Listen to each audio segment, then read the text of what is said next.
नमस्कार, स्वागत है आप सभी का डीटी न्यूज के इस खास बुलेटिन एक्सप्रेस 100 में, जहां हम आपके लिए लेकर आते हैं राजनीति, मनोरंजन, देश दुनिया, खेल और व्यापार जगत की सभी बड़ी खबरों को एक्सप्रेस यानी कि फटाफट अंदाज में। मैं हूं आपके साथ भावना नैयर। तो देखिए खबरें तेज रफ्तार से। हरिवंश फिर चुने गए राज्यसभा के उपसभापति। प्रधानमंत्री नरेंद्र मोदी ने दी तीसरे कार्यकाल के लिए शुभकामनाएं। प्रधानमंत्री ने कहा, सदन का आप पर गहरा विश्वास। हरिवंश ने पत्रकारिता का उच्च मानदंड किया स्थापित। कांग्रेस नेता मल्लिकार्जुन खड़गे ने भी हरिवंश को दी शुभकामनाएं। मल्लिकार्जुन खड़गे ने कहा, तीसरे कार्यकाल के लिए हरिवंश जी को शुभकामनाएं। महिला आरक्षण बिल पर लोकसभा में आज भी चर्चा जारी। बिल पर शाम 4 बजे होगी वोटिंग। प्रधानमंत्री मोदी ने विपक्ष को महिला आरक्षण बिल का श्रेय लेने का ऑफर दिया है। उन्होंने कहा कि हमें क्रेडिट नहीं चाहिए। जैसे ही विधेयक पारित हो जाए, मैं सबका आभार प्रकट करने के लिए तैयार हूं। प्रधानमंत्री नरेंद्र मोदी ने महिलाओं के आरक्षण बिल पर हो रही चर्चा को ऐतिहासिक पल बताया। उन्होंने कहा कि संसद और विधानसभा में महिलाओं की ज्यादा भागीदारी से देश को नई दिशा मिलेगी। प्रधानमंत्री ने सभी राजनीतिक दलों से अपील की कि लोकसभा और विधानसभाओं में महिलाओं के लिए 33% आरक्षण के प्रस्ताव को सर्वसम्मति के साथ पास किया जाए। उन्होंने कहा कि इससे पहले जो समय बर्बाद हुआ है, उसकी भरपाई होगी। संसद के विशेष सत्र में नारी शक्ति वंदन अधिनियम पर चर्चा के दौरान सांसद डॉक्टर इंद्र हांग सुब्बा ने नारी शक्ति वंदन अधिनियम का समर्थन किया और सिक्किम की लोकसभा सीट बढ़ाने की मांग की। महिला आरक्षण बिल पर शिवसेना सांसद नरेश महस्के ने कहा कि विपक्ष सिर्फ लोगों को गुमराह करना चाहता है। इससे पता चलता है कि वे महिला आरक्षण बिल के खिलाफ है। भाजपा सांसद अनुराग ठाकुर ने महिला आरक्षण विधेयक पर कहा कि यह भारतीय लोकतंत्र की ताकत है। विपक्ष के कुछ दल पतली गली से निकलने का रास्ता ढूंढ रहे हैं। यूपी सरकार के मंत्री ओम प्रकाश राजभर ने कहा कि संविधान बराबरी की बात करता है, इसलिए सभी को एकजुट होकर महिला आरक्षण बिल को पास करना चाहिए। महिला आरक्षण बिल को लेकर प्रियंका गांधी के बयान पर भाजपा नेता रामकृपाल यादव ने किया पलटवार। कहा, सरकार के इरादे नेक है, मुझे नहीं पता कि वह किससे डर रही है। भाजपा सांसद निशिकांत दुबे ने महिला आरक्षण विधेयक पर कहा, भाजपा में महिलाएं और पुरुष कंधे से कंधा मिलाकर इसकी चर्चा कर रहे हैं। हर हालत में नारी शक्ति वंदन अधिनियम को पास करना चाहिए। महाराष्ट्र विधानसभा अध्यक्ष राहुल नार्वेकर ने नारी शक्ति वंदन अधिनियम पर कहा कि मैं इस बिल का स्वागत करता हूं और उम्मीद करता हूं कि यह संसद में बहुत अच्छे से पास हो जाएगा। ये एक ऐतिहासिक बिल है। अमेरिका के राष्ट्रपति डोनाल्ड ट्रंप ने प्रधानमंत्री नरेंद्र मोदी को अपना दोस्त बताया। ट्रंप ने कहा कि उनकी प्रधानमंत्री मोदी के साथ बातचीत बहुत अच्छी रही। पश्चिम बंगाल चुनाव पर सुप्रीम कोर्ट ने कहा कि एसआईआर अपील ट्राइब्यूनल से क्लीन चिट पाने वाले लोग वोट डाल पाएंगे। पश्चिम बंगाल में आगामी विधानसभा चुनाव से पहले भाजपा नेता बाबूलाल मरांडी ने कहा कि बंगाल की जनता टीएमसी की गुंडागर्दी को राज्य से खत्म कर देगी और राज्य में भाजपा की सरकार बनेगी। भारत ने संयुक्त राष्ट्र में हॉर्मुज स्ट्रेट से सुरक्षित आवागमन की मांग रखी है। साथ ही पश्चिम एशिया में तनाव जल्द खत्म करने का सभी से आग्रह किया है। पंजाब के कैबिनेट मंत्री संजीव अरोड़ा के घर और उनके ठिकानों पर ईडी का छापा। लुधियाना में मंत्री के आवास की टीम ले रही है तलाशी। आयकर विभाग ने टीएमसी नेता देबाशीष कुमार से जुड़े 2 परिसरों पर छापेमारी की। देबाशीष के आवास और चुनाव कार्यालय में छापेमारी से बनी तनाव की स्थिति, हालात को संभालने के लिए कई गई केंद्रीय बल की तैनाती। बसपा सुप्रीमो मायावती का कांग्रेस पर जोरदार हमला। कहा, गिरगिट की तरह रंग बदलने वाली पार्टी है कांग्रेस। एससी, एसटी और ओबीसी को हमेशा किया नजरअंदाज। राष्ट्रपति भवन के फोरकोर्ट में 18 अप्रैल को होने वाला चेंज ऑफ गार्ड समारोह इस बार नहीं होगा। कोरिया के राष्ट्रपति के स्वागत समारोह की तैयारी के रिहर्सल के चलते ये कार्यक्रम रद्द कर दिया गया है। दिल्ली के नरेला इंडस्ट्रियल एरिया में जूता बनाने वाली यूनिट में लगी आग। राहत और बचाव कार्य जारी। हादसे का अभी नहीं पता चल सका है। उत्तराखंड की चारधाम यात्रा 19 अप्रैल को शुरू होगी। इसके लिए आज से हरिद्वार के ऋषिकुल मैदान में ऑफलाइन पंजीकरण शुरू। गंगोत्री और यमुनोत्री के कपाट 19 अप्रैल को तो केदारनाथ के कपाट 22 अप्रैल को खुलेंगे। बद्रीनाथ के कपाट 23 अप्रैल को खुलने के साथ ही चारधाम यात्रा पूर्ण रूप से शुरू हो जाएगी। सीएम मोहन यादव ने घटना पर दुख जताते हुए मृतकों के परिजनों को 4-4 लाख रुपए, गंभीर रूप से घायलों को 1-1 लाख रुपए और अन्य घायलों को 50-50 हजार रुपए की आर्थिक सहायता प्रदान करने के निर्देश दिए। उड़ीसा में शुरू होगी एमएसपी। इसके लिए ओडिशा के विज्ञान और प्रौद्योगिकी विभाग ने राष्ट्रीय तटीय अनुसंधान केंद्र के साथ एक समझौता ज्ञापन पर हस्ताक्षर किए। एमएसपी इंटीग्रेटेड तटीय और समुद्री प्लानिंग के लिए नया बेंचमार्क तय करेगी। नीति आयोग के उपाध्यक्ष सुमन बेरी आज Divya Bharat a window to the soul of India पुस्तक का विमोचन करेंगे। केंद्रीय मंत्री डॉक्टर जितेंद्र सिंह आज विज्ञान भवन में साधना सप्ताह 2026 के समापन समारोह को मुख्य रूप से संबोधित करेंगे। कोयला मंत्रालय आज मुंबई में ऊर्जा सुरक्षा के लिए 15वें दौर की वाणिज्यिक कोयला खदान नीलामी की शुरुआत करेगा।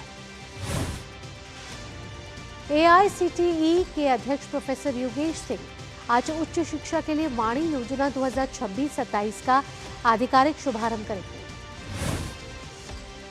कथित बैंक ऋण धोखाधड़ी से जुड़े धन शोधन के मामले में कोर्ट ने आरएजी के 2 पूर्व वरिष्ठ अधिकारियों को 5 दिन के लिए ईडी की हिरासत में भेज दिया। मध्य प्रदेश के सीएम मोहन यादव ने सिवनी मालवा में 972 करोड़ के नर्मदापुरम टिमरनी मार्ग का भूमि पूजन किया। सीएम मोहन यादव ने 106 करोड़ के 96 अन्य विकास कार्यों की सौगात भी दी। महाराष्ट्र के मुख्यमंत्री देवेंद्र फडणवीस ने पुणे के नंदोशी में Lata Asha Mangeshkar institute of medical sciences का शिलान्यास किया। नासिक स्थित टाटा कंसल्टेंसी सर्विसेज की एक इकाई में कथित यौन उत्पीड़न और जबरन धन परिवर्तन से जुड़े मामले में एक स्थानीय अदालत ने 2 आरोपियों को 18 अप्रैल तक पुलिस हिरासत में भेज दिया। पंजाब पुलिस ने एक आतंकी मॉड्यूल का भांडाफोड़ करते हुए एक व्यक्ति को गिरफ्तार किया और उसके पास से 4 हथगोले बरामद किए। आरोपी की पहचान अमृतसर के गुलूवाल निवासी सागर सिंह के रूप में हुई है। बैसाख अमावस्या पर स्नान और दान के लिए बड़ी संख्या में भक्त संगम पहुंचे। यहां भक्तों ने पारंपरिक ढंग से भी पूजा अर्चना की। दिल्ली के मौसम में बदलाव देखने को मिल रहा है। आईएमडी का अनुमान है कि आज राजधानी में हल्के बादल छाए रहेंगे और बिजली कड़कने की संभावना है। घरेलू शेयर बाजारों ने सपाट शुरुआत की, लेकिन जल्द ही हल्की तेजी देखने को मिली। वैश्विक तेल कीमतों में राहत और अमेरिकी राष्ट्रपति डोनाल्ड ट्रंप द्वारा इजरायल लेबनान के बीच युद्ध विराम की घोषणा से बाजार में तेजी आई। ऑस्ट्रिया के चांसलर क्रिस्टियन स्टॉकर ने राष्ट्रपति भवन में राष्ट्रपति द्रौपदी मुर्मू से मुलाकात की। इस दौरान भारत में व्यापार और निवेश बढ़ाने के अवसरों पर हुई चर्चा।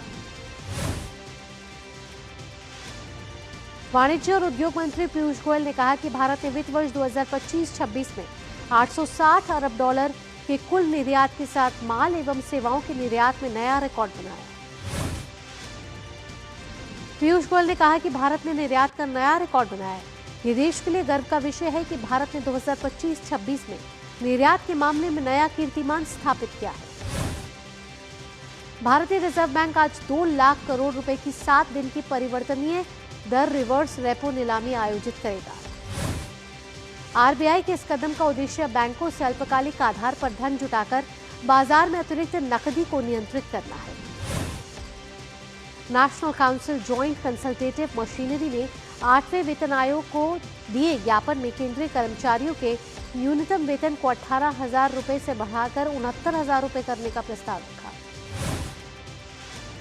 सेबी ने वित्तीय खुफिया इकाई भारत और पीएफआरडीए के साथ समझौता ज्ञापन पर हस्ताक्षर किए। यह कदम धन शोधन निवारण कानून के प्रभावी क्रियान्वयन के प्रयासों का हिस्सा है। इसका उद्देश्य मनी लॉन्ड्रिंग और प्रतिभूति बाजार में धोखाधड़ी से निपटने के लिए सूचना साझा करने और सहयोग को बढ़ावा देना है। पेट्रोलियम एवं प्राकृतिक गैस मंत्रालय ने कहा है कि वैश्विक तनावों के बावजूद देश में एलपीजी, पीएनजी और सीएनजी की आपूर्ति पूरी तरह सामान्य है। सरकार के अनुसार एलपीजी की सप्लाई 98% तक पहुंच गई है और किसी भी जगह गैस खत्म होने की स्थिति नहीं है। वहीं आवश्यक क्षेत्रों को प्राथमिकता देते हुए आपूर्ति सुनिश्चित की गई है। वाणिज्य एवं उद्योग मंत्रालय ने Tata semiconductor manufacturing private limited द्वारा धोलेरा में 66.166 हेक्टेयर क्षेत्र में विशेष आर्थिक क्षेत्र स्थापित करने की अधिसूचना जारी की। एक्सप्रेस 100 में वक्त हो चला है एक छोटे से ब्रेक का, जल्द हाजिर होंगे।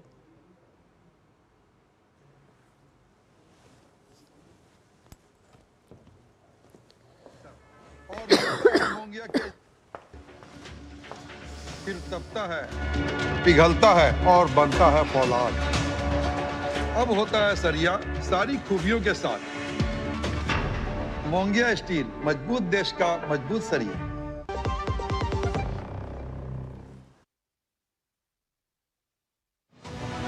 इस हफ्ते डिफेंस डायनेमिक्स में क्या हैं जेट पावर्ड ड्रोन्स जो लंबी दूरी के हमलों को नया रूप दे रहे हैं, और कैसे भारतीय नौसेना हाई स्पीड मिसाइल वेसल से समुद्री ताकत को बढ़ा रहे हैं। देखिए पूरा विश्लेषण इस शनिवार शाम 7 बजे सिर्फ डीडी न्यूज पर।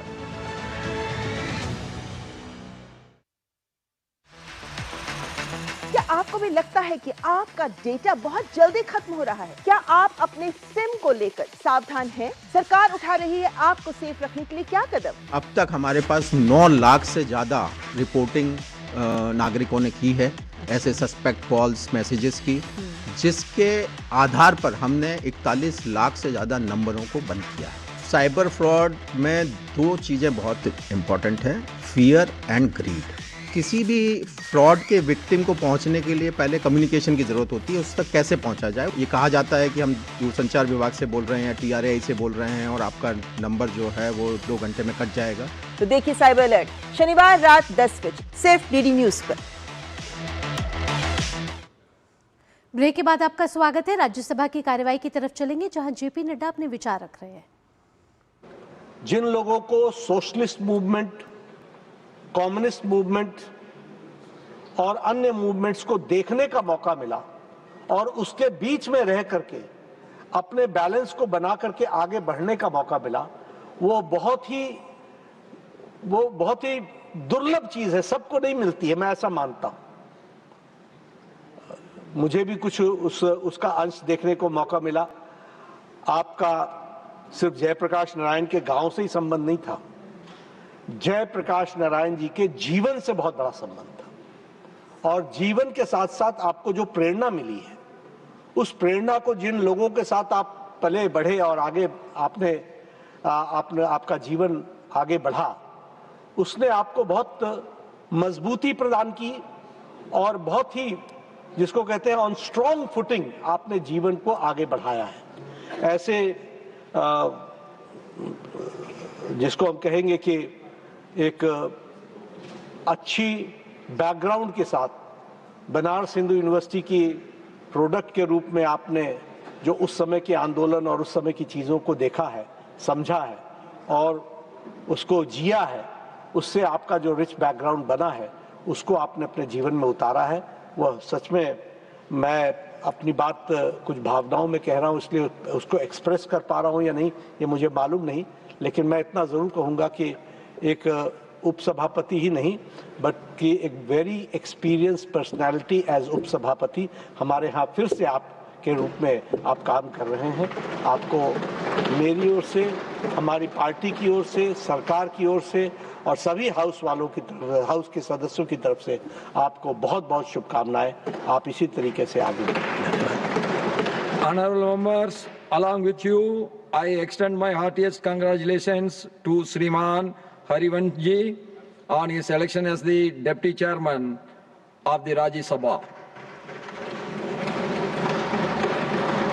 His unopposed election today is not merely a procedural outcome. It is a resounding affirmation of the deep trust, confidence, and the respect that he enjoys. आप देख रहे थे राज्यसभा की कार्रवाई जो इस समय जारी है और आपको बता दें कि राज्यसभा के उप सभापति हरिवंश जी को चुना गया है जो तीसरी बार निर्विरोध चुने गए हैं।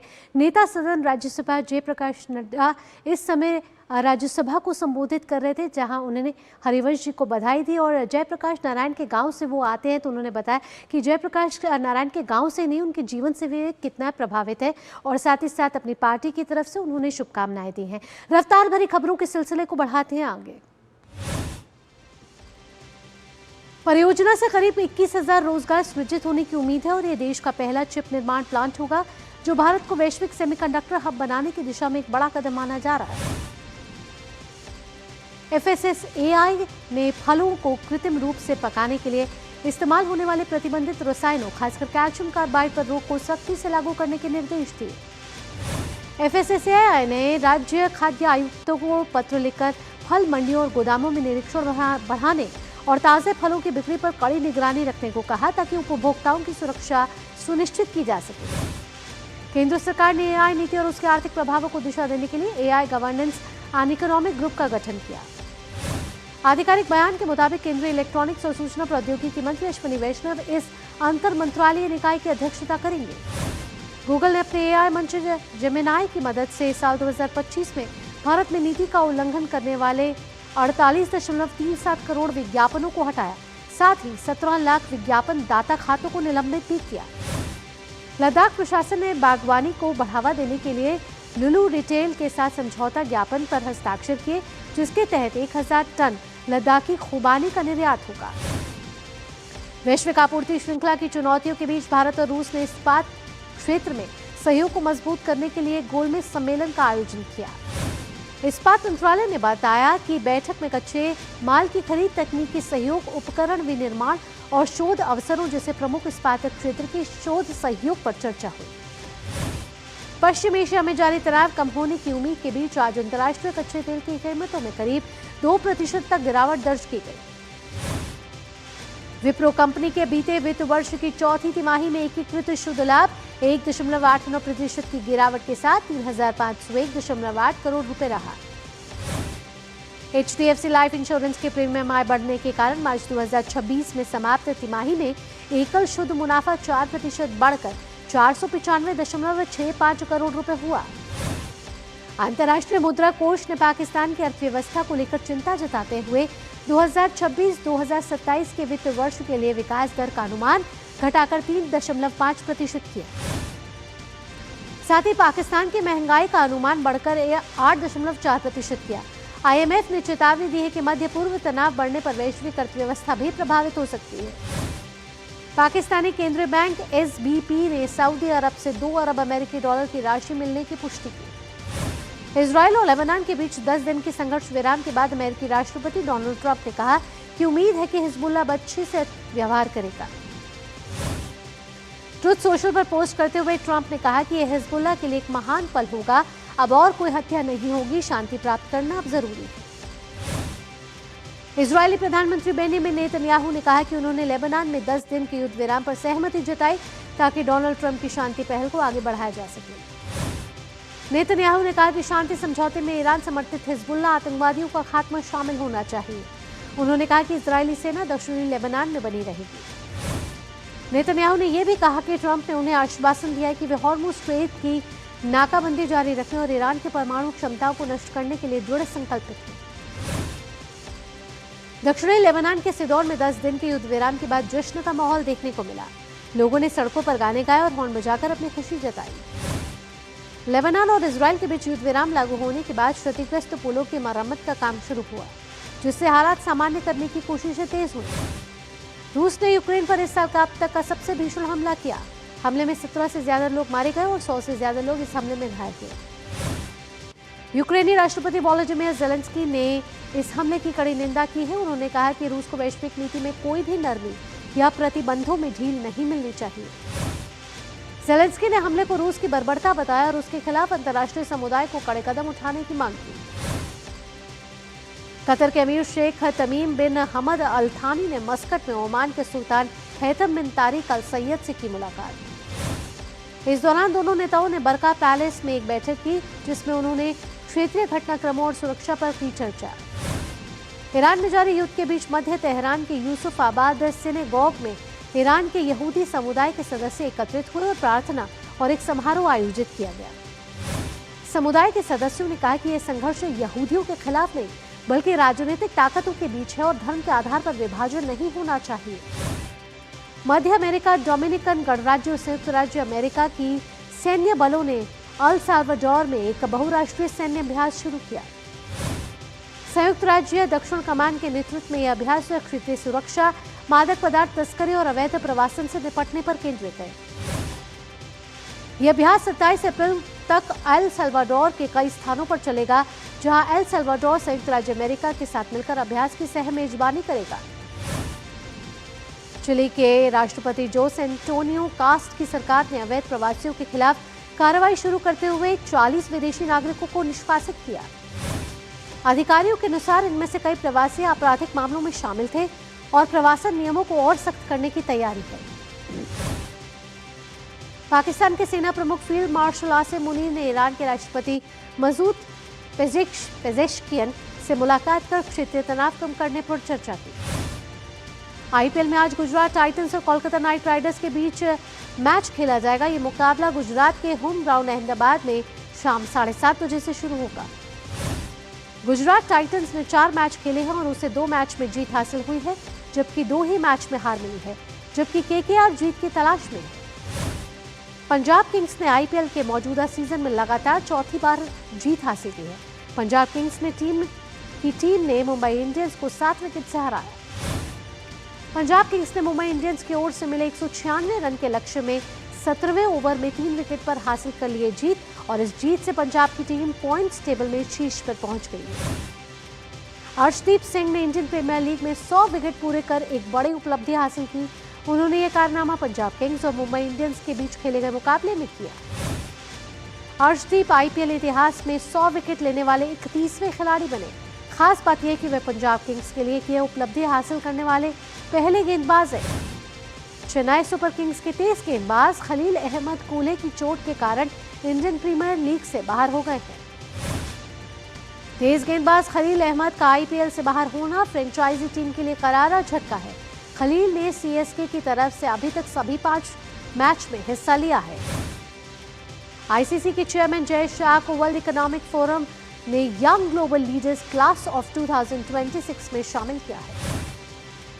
वर्ल्ड इकोनॉमिक फोरम ने वैश्विक क्रिकेट के भविष्य को संवारने और लॉस एंजलिस 2028 ओलंपिक में क्रिकेट को दोबारा शामिल करवाने में जय शाह की भूमिका को मान्यता दी है। भारत दौरे पर आए विश्व डोपिंग निरोधक एजेंसी के अध्यक्ष विटोल्ड बांका ने कहा कि भारत में डोप को रोकने और डोपिंग के मामलों में कमी लाने के विभिन्न प्रयास किए जा रहे हैं। अनुभवी खिलाड़ी जोशना चिनप्पा और वीर चोटरानी ने हैम्बर्ग ओपन स्क्वॉश टूर्नामेंट के अगले दौर में जगह बनाई। पुर्तगाली खिलाड़ी बर्नार्डो सिल्वा मौजूदा सीजन के अंत में मैनचेस्टर सिटी को अलविदा कह देंगे। बर्नार्डो सिल्वा ने 9 साल के शानदार करियर के दौरान उन्होंने क्लब के लिए 6 प्रीमियर लीग खिताब और यूएफए चैंपियन लीग ट्रॉफी जीती है। और अलेक्जेंडर ज़्वेरेव ने गैब्रियल डियालो के खिलाफ 6-1, 6-2 से जीत दर्ज करते हुए म्यूनिख में क्वार्टर फाइनल में जगह बना ली, जहां उनका मुकाबला फ्रांसिस्को सेरुंडोलो से होगा। इसी के साथ एक्सप्रेस 100 में फिलहाल इतना ही। देश और दुनिया की बाकी खबरों के लिए आप जुड़े रहिए डीडी न्यूज के साथ। दीजिए अनुमति। नमस्कार।